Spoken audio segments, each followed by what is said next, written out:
Bismillahirrahmanirrahim. Assalamualaikum warahmatullahi wabarakatuh. Apa khabar anak-anak semua? Ustazah doakan mudah-mudahan semuanya berada dalam keadaan sihat walafiat dan ceria-ceria selalu hendaknya. Alhamdulillah, bertemu lagi kita pada hari ini untuk sama-sama kita menyambung PDPR kita, dan Ustazah berharap semuanya sentiasa bersedia untuk belajar dan bersemangat untuk melaksanakan segala tugasan-tugasan yang Ustazah berikan. Sebelum kita meneruskan pembelajaran kita pada hari ini, macam biasa, marilah sama-sama kita membaca doa. Mudah-mudahan Allah SWT terangkan hati kita untuk menerima segala ilmu yang akan disampaikan. Bismillahirrahmanirrahim.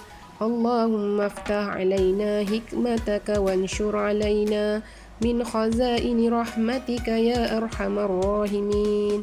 Rabbi shrah li sadri wa yassir li amri wahlul 'uqdatam min lisani yafqahu qawli. Wa sallallahu ala sayyidina Muhammad wa ala alihi wa sahbihi wa sallam.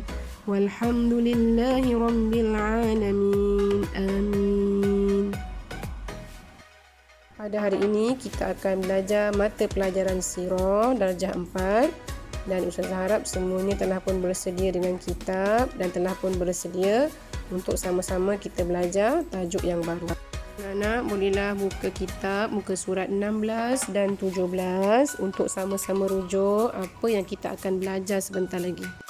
Pada hari ini kita akan belajar tajuk peranan masjid dalam pembentukan negara Islam.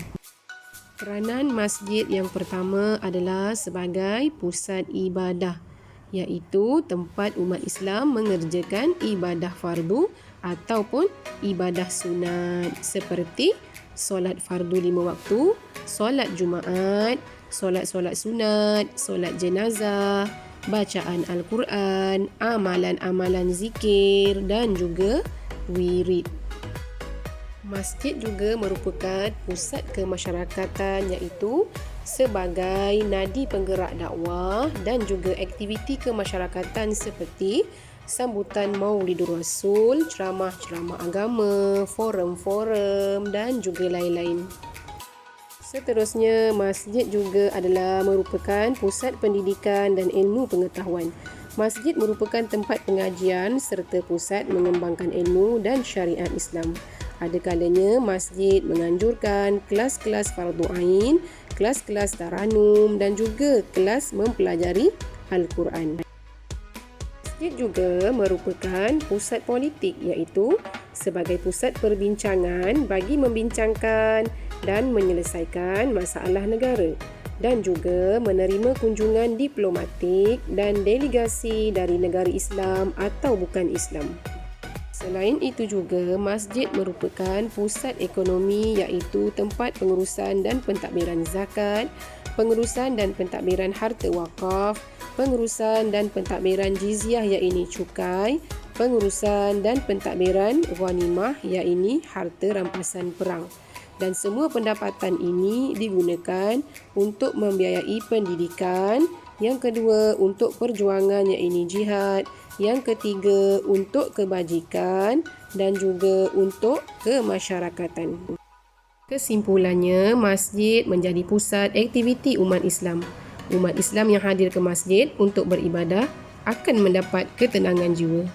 Suka Ustazah ingin kongsikan bersama anak-anak 3 kelebihan solat di Masjidil Haram, Masjid Nabawi dan juga di Masjidil Aqsa, supaya ia menjadi motivasi kepada kita semua agar kita dapat pergi ke sana suatu hari nanti dan sama-sama melaksanakan solat di sana. Barang siapa yang dapat melaksanakan solat di Masjidil Haram, maka ganjaran baginya adalah 100,000 pahala. Manakala barang siapa yang dapat menunaikan solat di Masjid Nabawi akan mendapat ganjaran 1,000 pahala. Dan juga barang siapa yang dapat melaksanakan solat di Masjidil Aqsa akan mendapat ganjaran pahala seperti mengerjakan satu umrah. Alhamdulillah, selesailah sudah penerangan Ustazah untuk subjek sirah tajuk peranan masjid. Dan di sini Ustazah sertakan latihan yang anak-anak perlu buat, iaitu ada 2 soalan. Yang pertama, tuliskan 5 peranan masjid dan contohnya bagi setiap satu. Kalau awak tulis di situ masjid adalah berperanan sebagai tempat ibadah, tuliskan contohnya ibadah apa.